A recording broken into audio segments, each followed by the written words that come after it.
Meni o'zi asli O'rta Osiyo bayaslar bilan urushishim niyatim yo'q.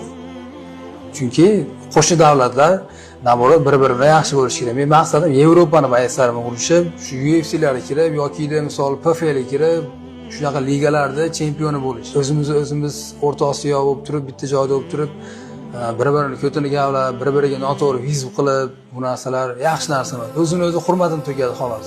Edil gapirgan bo'lsa, kimdir yaxshi, zo'r gapirdim deydi, lekin kimdir bu vashi o'nniyo bayas ekan.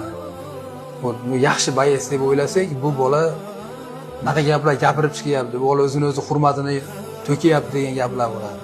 Misol, lishda menga qiziq emas. Nima deyishdan qat'iy nazar. U bo'ladimi, undan boshqasi bo'ladimi?